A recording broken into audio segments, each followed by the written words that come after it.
America பல நாடுகளை தங்களின் அடிமையாக்கியது ஒரு குறிப்பிட்ட யுக்தியால் தான்.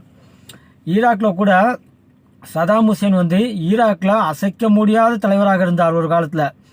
ஆனால் அவர் மிக பெரும் ஆயுதங்களை வைத்துள்ளார் என குற்றம் சாட்டி அவருக்கு எதிராக மிகப்பெரிய கிளர்ச்சியை தூண்டி அவரை தீர்த்து கட்டியது அமெரிக்கா. அதுக்கப்புறம் தன் அடிமைகளை ஈராக்கின் தலைவராக்கி அமெரிக்கா மிக பெரும் எண்ணெய் நிறுவனங்கள் இன்னைக்கு கோடிக்கணக்கான பீப்பாய்களை அங்கே உறிஞ்சு கொண்டிருக்கிறது. இதுவே தான் லிபியா அதிபர் கடாஃபிக்கு எதிராக நடந்தது. கடாஃபியை போல லிபியாவில் உள்கட்டமைப்பு வசதிகளை பெருக்கி அந்த நாட்டை வளமாக்கியவர் யாருமே கிடையாது.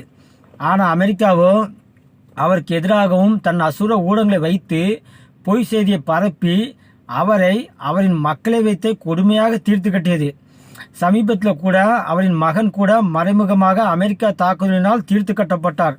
இன்னைக்கு அமெரிக்கா பெரு எண்ணெய் நிறுவனங்களாக இருக்கக்கூடிய எக்ஸான் மொபைல், கொனாக்கோ போன்றவை லிபியாவில் எண்ணெய்களை பற்றினா அதிக அளவில் உறிஞ்சி எடுத்து கொண்டிருக்கிறது. சிரியாவிலையும் ஆசாத் தலைமையில் இருந்த ஆட்சி அமெரிக்காவுக்கும் இஸ்ரேலுக்கும் எதிராக இருந்தது. துருக்கி ஆதரவு கொண்ட ISIS அமைப்பை வைத்து கிளர்ச்சியை தூண்டி குர்திகள் மூலம் அதன் எண்ணெய் வள பகுதிகளை பிடித்து அதில் எண்ணெயை உரிய தொடங்கின அமெரிக்க எண்ணெய் நிறுவனங்கள். அதன் பின் தற்போது முன்னாள் IS தீவிரவாதியாக இருந்த அகமது அல் ஷாரா அவற்றை வசப்படுத்தியுள்ளார்.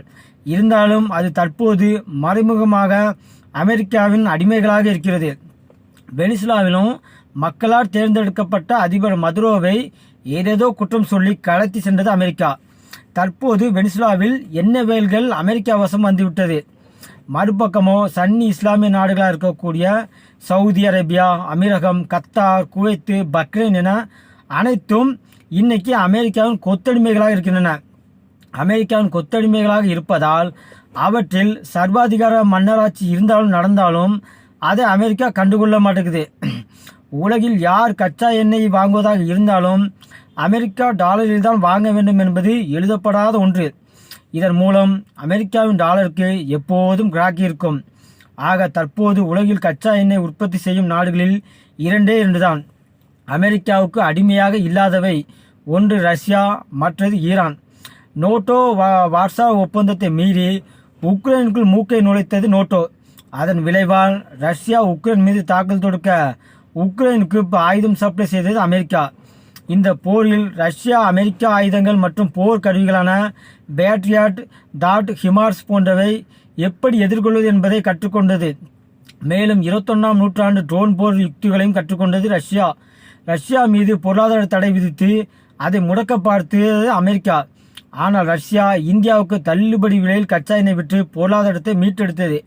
இந்த நிலைதான் எஞ்சிருக்கும் ஒரே சுயமரியாதை கொண்ட எண்ணெய் வள நாடான ஈரானில் ஆட்சி மாற்றம் கொண்டு வருகிறோம் என்றும் ஈரான் அணு ஆயுதங்களை வைத்துள்ளது என்றும் குற்றம் சாட்டி தாக்குதல் தொடுப்போம் என்கிறது அமெரிக்கா. ஒரு பக்கம் ஈரானுடன் பேச்சுவார்த்தை நடத்தி கொண்டு அதன் உச்ச தலைவராக இருந்த கொமேனி முக்கிய தலைவருடன் ஆலோசனை நடத்துகையில் தன் டொமோவாக் ஏவுகணையில் செலுத்தி அவர்களை கொண்டது அமெரிக்கா. உலகளாவிய அமெரிக்கா ஊடகங்கள் இந்த தீவிரவாத தாக்குதலை பாராட்டி எழுத தொடங்கினர். அமெரிக்கா இஸ்ரேலின் அசாத்திய திறமை என்றனர். கொமேனி இறப்போடு ஈரானின் கதை முடிந்தது என்றார்கள். ஆனால் இங்குதான் ஈரானியர்கள் தனித்து நின்றார்கள். பல ஆயிரம் ஆண்டு பாரம்பரியம் கொண்ட பாரசீகர்கள் மிக அறிவாளிகள். அவர்கள் ஈராக், லிபியா, சிரியா, வெனிசுலா எனும் ஒவ்வொரு நாட்டின் வீழ்ச்சியிலிருந்து பாடம் கற்றுக்கொண்டிருந்தனர். அத்தனை நாடுகளின் வீழ்ச்சியிலும் அமெரிக்காவின் ஒரு யுக்திதான் முக்கிய காரணியாக இருந்தது. அது தலைமையை களைவது மற்றும் உள்நாட்டு கிளர்ச்சியை தூண்டுவது. IRGC எனப்படும் ஈரானின் புரட்சிப்படை கொமேனி அவர்களின் தலைமையில் ஒரு முடிவெடுத்தது.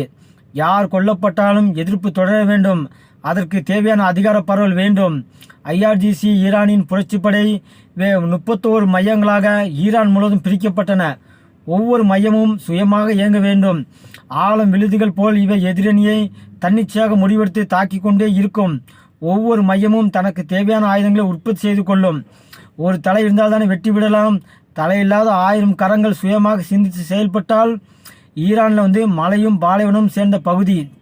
அங்கு மறைவிடங்கள் 1000. அதன் தலைநகர் டெக்ரான் முழுவதையும் அமெரிக்கா தரைமட்டமாக்கினால் கூட அதன் பாலைவனங்கள் மற்றும் மலை குகைகளில் இருந்து ட்ரோன்கள், ஏவுகணைகள் வந்து கொண்டே இருக்கும். ஈரானின் மிக பெரும் பலம் அதன் ட்ரோன்கள் தான். இந்த ட்ரோன்கள் மிக சாதாரணமாக வடிவமைக்கப்பட்ட கூடியவை. சாதாரணமாக கார் இன்ஜின் வைத்தே இதை வடிவமைத்து விடலாம் என்கிறார்கள். இவற்றை மலைகளுக்கு கீழே உள்ள சுரங்கங்களில் இருந்து ஈரான் தயாரிக்கிறது. ஒரு நாளைக்கு ஈரானால் 500 ட்ரோன்கள் தயாரித்து விடுகிறதாம். இதில் செமி சப்மர்சிபிள் ட்ரோன் எனும் ட்ரோன் தான் மிகவும் சிறப்பு வாய்ந்தது. இவை வானில் சென்று நீரில் மூழ்கி கப்பலை வேட்டையாடும் ட்ரோன்களையும் வைத்துள்ளது ஈரான். இந்த ட்ரோன்கள் மூலம் ஹர்முஸ் ஜலசந்தியில் கடல்களிலிருந்து கன்னி வெடிகளை விதைக்கிறது ஈரான். இதனால் உலகின் 20% எண்ணெய் கப்பல்கள் செல்லும் ஹர்முஸ் ஜலசந்தி முழுக்க ஈரான் கட்டுப்பாட்டில் உள்ளது இப்போது.